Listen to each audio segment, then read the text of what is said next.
up, mamas? Thanks so much for being here with us. For this segment, we have Tiffani Sierra, and she is the CEO and founder of Improv It Up. We're going to be talking about juggling it all, because that's something that everyone has a hard time doing. Tiffani, thanks so much for being here with me. Thank you so much for having me. I'm so excited to be here.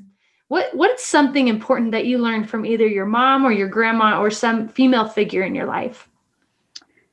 I would say my mom, even though it was a challenge growing up in my house with all the things and chaos that was happening, my mom really nurtured my creativity. My mom let me be me. I was a little kid and I loved fashion. I loved to dance. I was 3 and I told her I wanted to be an actor. She put me in dance school. She really just let me be me and let me explore what that looked like. And I think about that with my daughter and how she's developing and just really allowing her to be herself and nurturing that. I am so grateful that my mom didn't try to deter me from what I wanted to do. Even as a 3-year-old saying, "Hey mom, I'm going to be an actress," Right. She could have said, "No, you're not. You're going to be a doctor." She was like, "Okay." My mom yes-anded with what I wanted to do. And I really feel like it gave me a lot of courage to be able to pursue what I wanted to pursue and feel like I really could do it. I absolutely love that. And that's something I feel like we all need to strive for, and something we've found has been influential in our own lives, like you just said. And so if you could have one big takeaway, you mentioned that you want your daughter to feel loved. If you could give one big takeaway from having this very successful business and being a mom that you could share, what would it be? I think to set your expectations as realistic as possible. So I'm going to give a few things. So stay off of Instagram and don't look at moms. No, I'm just kidding. No, seriously though. Here's the thing that I've learned. We don't know if that mom that is looking absolutely fantastic as she's walking her, $5,000 stroller down the street has a lot more help than us. And that's fine. I'm all for that. But we have to be realistic with what we have and be realistic with our goals. And I think that's one thing that I've learned. The other thing that I've learned is to be 100% honest. I remember when my daughter was first born, I will say that first year, I wanted to run and hide. I honestly didn't want to be a mom. Oh. My daughter had colic all the way up until she was 9 months. She would cry from 5 to around 9 p.m. I would hold her on my chest. Nothing that we did could help her. She had a really rare allergy to my breast milk, so she couldn't. I couldn't breastfeed. She was on a medicated formula up until the age of 1. I had a deep, dark postpartum depression. And I started really sharing that out on social media, and I would get feedback from moms like, "Thank you so much for saying this is not a walk in the park." And I just think that the more honest we could be with other moms and with ourselves, then we're going to actually help out other moms. I've had moms write me and say, "Thank you so much for your honesty. You made me realize I don't have to be perfect." Well, no, you don't have to be perfect. I don't know where we've got this notion that we do have to be perfect. But I think one of the things that we also need is we need a good tribe around us. So true story. I had not been out of the house in 3 or 4 months because I was in such a dark place after having my daughter. One of my good friends came to pick me up because my husband's like, "You need to get out, go to the grocery store." So my girlfriend takes me to Trader Joe's, and I'm at the checkout line, and this girl, this mom, asks me, "How are you?" And then she looks at me, but then she asks me again, and really it was like she was looking into my soul. And I started bawling at the check stand at Trader Joe's. And she just looked at me and she's like, "I understand. I've been there. it's going to be okay. Oh. We left the store, and as I'm walking through the parking lot, she chases me in the parking lot and gives me a bouquet of flowers. Oh my gosh. Me and her, I look forward to seeing her every time I go to Trader Joe's. We've just developed a nice little friendship. And I think, had I not given myself permission to be vulnerable in that moment, it was a beautiful moment for two moms to say to each other, me too, I get it. And to realize and kind of normalize that we don't have to be afraid to share our vulnerability or the things that aren't going right, or, you know, our own imperfections. And just, I think about that day all the time and how grateful I am. Oh, I love her. Yeah, she's That's wonderful. I love amazing. Oh seeing my her. goodness. And there's something so rejuvenating about knowing you're not alone. You're not the only one going through this.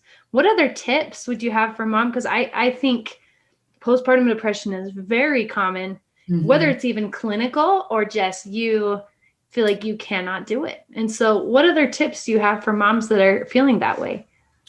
You know, I think one of the things that was so helpful for me was I got into therapy.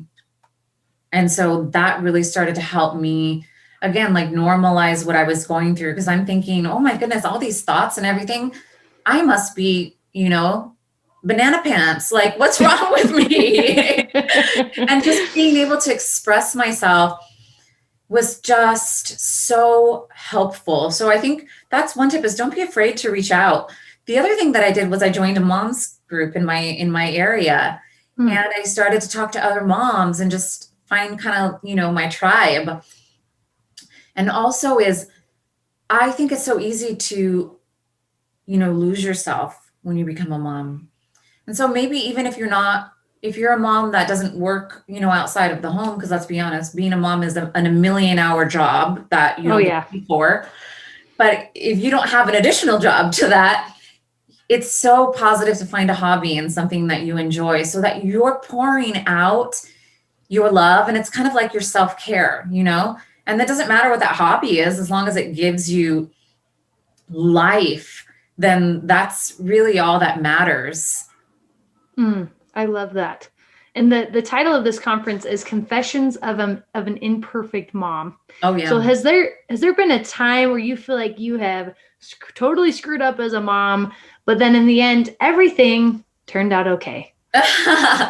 Yes, every day.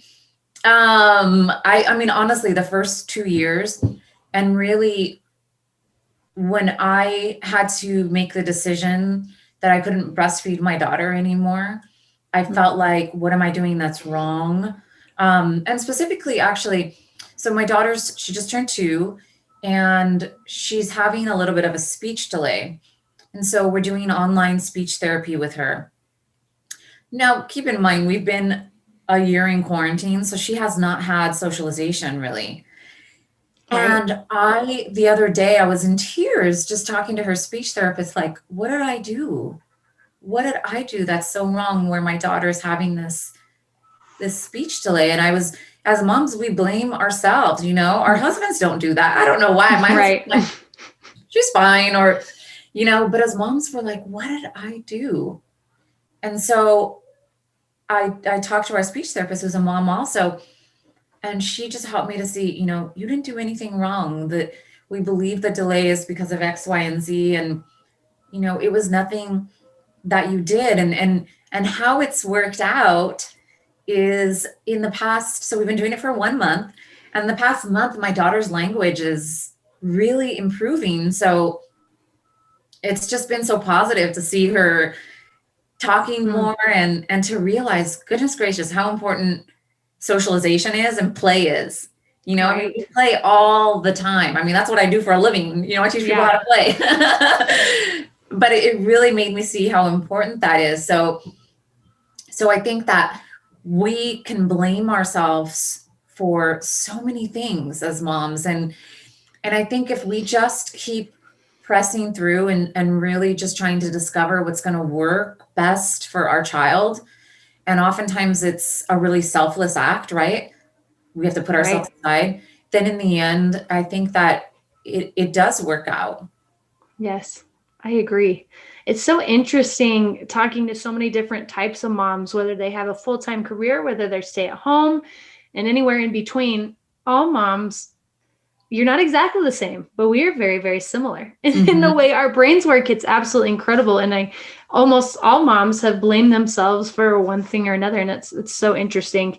And I agree completely with what you said, that you just can't do that. It's not healthy. It's not healthy for you, for your kids, for anybody. And unfortunately that's part of who we are, but something we need to overcome. My Yeah. last question for you is, do you do improv with your daughter? Now I'm just curious. Is it something you're implementing with her? She's Yes. little. And She's little, so it's harder, but yes, and so our improv right now is we might put on play clothes. She loves to go in my closet and put my shoes on. And then we do a little game called fashion show, and I put on fashion show music and we just pretend like we're walking down the runway. oh, So we might do that.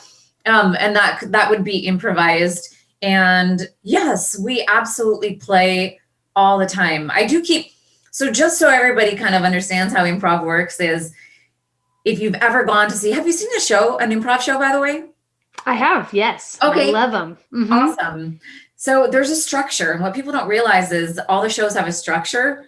So they have an outline. It's the ingredients on the inside that are improvised, right? So I structure my days like that. We have a structure for our day, and most of us moms do, right? You get up, you do breakfast, you do all those things. But the middle part of of that, the ingredients on the inside, is what I allow to be improvised, to go with the flow. So in our play, we might have, I call it art class, right? So I might have something that's really structured, and my daughter seems to be leaning more towards wanting to do something a little bit different. So we improvise, and I'll go with the flow of and kind of let her take the lead. We love to play characters. She's quite the little ham. She has a big personality for such a little person, and she's very silly. So she loves to play. She has a huge imagination. And while this is my office, this is also our playfist, is the new term, which, by the way, I want to copyright that. It's an office that's duped as a playroom. So do you see our little kitchen? Mine is exactly the same, and the rest is messier. I'd show you. Oh, no. Okay, I'll show. You see all those toys in the corner? Yep. I'm right there with you. See, there we go. You just don't see the mess. There's a dog bed. See, confessions of imperfect mothers right here. Yeah, let's keep it real, right? It's so much more fun to be real. I agree. Tiffani, you are amazing. Tiffani Sierra, CEO and founder of Improv It Up. Thank you so much for taking the time and being here with me. Appreciate it so much.